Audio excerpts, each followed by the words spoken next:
اب میں اگر جب یہ بولتا ہوں کہ بھائی وہ چیزیں غلط نہیں ہیں تو لوگ حیران ہوتے ہیں جی کیسی بات کر رہے ہیں, وہ چیزیں غلط نہیں ہیں.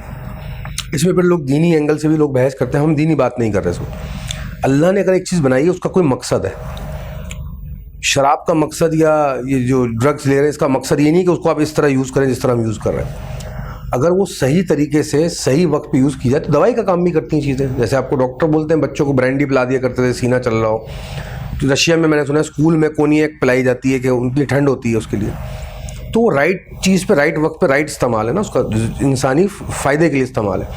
لیکن اگر آپ کسی چیز کو اتنا کثرت سے استعمال کرنا شروع کر دیں کہ اس کو ابیوز شروع کر دیں تو ہر چیز زیادتی ہے. شہد بھی زیادتی شہد کی بھی زیادتی کریں تو وہ بھی بیمار کر دے گا آپ کو. کلونجی ایک چٹکی روز کھائیں آپ کو 10 بیماریوں سے شفا دیتی ہے, لیکن وہی کلونجی آپ روز 2-2 4-4 چمچے بھر کے کھائیں تو آپ کو بیمار کر دے گی. اس کی زیادتی تباہ کن ہوگی. غرض یہ کہ دنیا میں ہر چیز ہر شے اچھی یا بری کلاسیفائی ہم نے کی ہوئی ہے اس کے یوزز کو دیکھتے ہوئے. وہ خود کوئی چیز بری اچھی نہیں ہوتی, اس کا استعمال زیادتی والا ہوتا ہے. میں گارنٹی سے کہتا ہوں کہ شراب جیسی چیز کے 10 ایسے فائدے بھی نکالے جا سکتے ہیں جس سے انسان کو فائدہ پہنچے. پینے سے نہیں, کئی لوگ سمجھے کہ میں پینا پروموٹ کر رہا ہوں. اس کے اور دیگر جانوروں میں, درخت گرو کرنے میں, دوائیاں بنانے میں ہم اس کے بیٹر یوز کی طرف اس کو لگا سکتے ہیں. لیکن ہم نے شراب کو برا کر دیا ہے تو ہم اس کے فوائد سے بھی بچ رہے ہیں. تو یہ ایک فطری انسان کی پرابلم ہے, فطری, کہ وہ کیونکہ نفس کے زیر اثر ہوتا ہے تو وہ چیز کو جب ابیوز کرتا ہے تو نقصان اپنا کرتا ہے. یہ ہے فطرت ہمارے معاشرے میں نشے کے پیچھے. اچھا سر, اگر ایسا کہا جائے کہ یہ قدرت میں تو پہلے سے ہی موجود ہیں یہ ساری چیزیں, کہ جو بنانے والے نے جب بھی پہلی دفعہ کسی نے بھی نشے کو ایجاد کیا ہوگا, نشہ ایجاد کیا ہوگا, تو اس نے ظاہر ہے جہاں تک مجھے لگتا ہے کہ لوگ کوئی بھی چیز نیا کام کرنے جاتے ہیں اتنے بڑے لیول پہ تو وہی سوچ کے کرتے ہیں کہ ہم انسان کی خدمت کریں گے. جیسے مثال کے طور پہ اگر ہم لیں, وہ نشہ نہیں ہے کوک یا پیپسی, وہ کس مقصد کے لیے آئی؟ تو میں یہی مثال دینے لگا تھا کہ آپ سب چیزوں کو چھوڑ کے ایک بڑی کامن مثال یہ میری نظر میں کوک اور یہ کولڈ ڈرنک جو پیتے ہیں یہ چرس اور یا فیم اور ہیروئن ان سے بدترین نشہ انسانوں کو لگا ہوا ہے, جو میسز کو لگا ہوا ہے. فرق صرف اتنا ہے کہ آپ چرس اور کوکین اور یہ سب چیزیں پیتے ہیں جب جو سبسٹنس ابیوز ہے, ان سے آپ جو ہے وہ 2 سے 4 سال میں تباہ ہو جاتے ہیں, مر جاتے ہیں, آپ کا جسم خار فارغ ہو جاتا ہے. یہ جو کوک آپ پی رہے ہیں اس سے آپ 10 سال میں مرتے ہیں.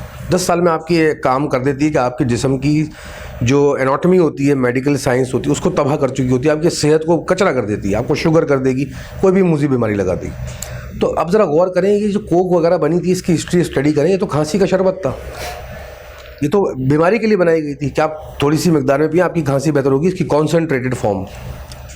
لیکن کیا کیا ہم انسانوں نے اس کا, کسی ایک کمپنی کو میں بلیم نہیں کر رہا, ہم انسانوں نے کیا کیا, جس نے بنانا تھا اس نے تو بنائی, جنہوں نے پینا تھی انہوں نے پی بھی تو ابیوز تو انہوں نے بھی کیا نا. تو انسانوں نے کیا کیا, اس کو نشہ بنا لیا. اچھا, میں نے جیسے شروع میں عرض کیا کہ نشہ صرف چیزوں کا نہیں ہوتا, ذہنی نشے ہوتے ہیں لوگوں کو, اس میں بھی لوگ فطری طور پہ جو ہے ابیوز کر رہے ہیں چیزوں کو. آبسیشن ایک نشہ ہے, جذباتی ہونا ایک نشہ ہے, غصہ آنا ایک نشہ ہے, اور اس میں لوگ زندگیاں تباہ کر لیتے ہیں اپنی. جذبات میں, غصے میں, آبسیشن میں ایسے ڈیسیجن لے لینا جو لائف تباہ کر دیتے ہیں. تو تباہی کیوں کیا نا, نشے نہیں تباہ کیا ان کو. اور فخر سے بتاتے ہیں میرا تو اسٹائل یہی ہے, میں بڑا غصے والا انسان ہوں. سر یہ تو یہ کہ یہ بھی فخر سے بتاتے ہیں. آج کل تو نوجوانوں کا یہ عالم ہے کہ وہ اگر کوئی چرس, شراب یا دوسری افیوم وغیرہ لینے کے بعد وہ بھی فخر سے بتاتے ہیں.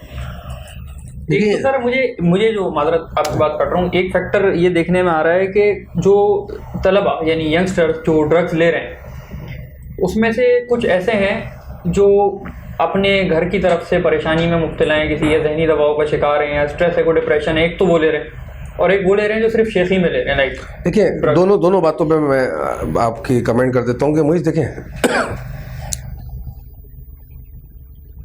میں پریشان ہوں, میں آپ کو مارنا شروع کر دوں, میرے کاروبار میں تکلیف ہے, کوئی پرابلم آئی ہے, کوئی میرا غلط ڈیسیجن ہے, کوئی معاملات, میں گھر جا کے بیوی بچوں پہ غصہ اتارنا شروع کر دوں, میرے گھریلو معاملات خراب ہیں تو میں ابیوز شروع کر دوں ڈرگس کا.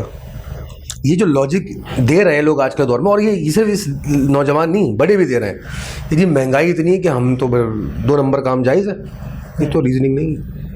آپ کے ایمان کا, آپ کے عقیدے کا, آپ کی ول پاور کا, آپ کے شعور کا, آپ کی محنت کا, آپ کی کنسسٹنسی کا, آپ کی شخصیت کا امتحان ہی انہی سچویشن میں ہوتا ہے. امتحان کہتے ہیں کس کو, وہ سچویشن جو آپ کے لیے پری پلانڈ نہ ہو, ٹیسٹ کیے جائیں جہاں پہ آپ وہی تو امتحان ہوتا ہے نا. جن سچویشن میں آپ ٹیسٹ کیے جا رہے ہیں تو جس سے آپ ثابت قدم ہو کے باہر نکل کے آپ کہہ سکتے ہیں کہ میں ایک ثابت قدم انسان ہوں, میں ایک کامیاب انسان ہوں, میں ایک اچھا انسان ہوں, کہ میں برے سے برے وقت میں ثابت قدم رہا. تو امتحان والے وقت میں تو آپ فرار اختیار کر رہے ہیں ریزن دے کے. تو امتحان کہاں دیا آپ نے, اور دعوے کرتے ہیں ہم بڑے اسلام پہ چلنے والے. پاس کر دیں کیوں؟ بیٹری کا کیمرہ ہوتی ہے تو بیٹری نہیں ہے. سر یہ تو رہی بات نشے کی کہ نشہ کیا ہے فطری طور پر, اور جو لوگ اس میں مبتلا ہیں ان کو کیا چیز اٹریکٹ کرتی ہے اس کی طرف. سر اب اس کا حل کیا ہو سکتا ہے کہ کوئی بھی بندہ کسی بھی mind of state of mind میں ہو تو وہ نشے سے کیسے دور رہے کہ اس کی زندگی تباہ نہ ہو جائے, مطلب بیسیکلی کہ اپنی زندگی کو تباہ ہونے سے کیسے بچائے, کس طرف جائے؟ ہمارے نوجوانوں کے شعوروں میں یا ذہنوں میں زندگی کی تعریف صحیح سے بیان نہیں ہے. اگر ان کو اس کی تعریف صحیح سے پتہ چل جائے, ان کو تمیز آ جائے کہ زندگی اتنی سستی نہیں, اتنے سستے میں ہو جائے گا, تو پھر وہ اس تباہی کی طرف جانا چھوڑ دیں. بہتر یہ ہے کہ شعور دیا جائے.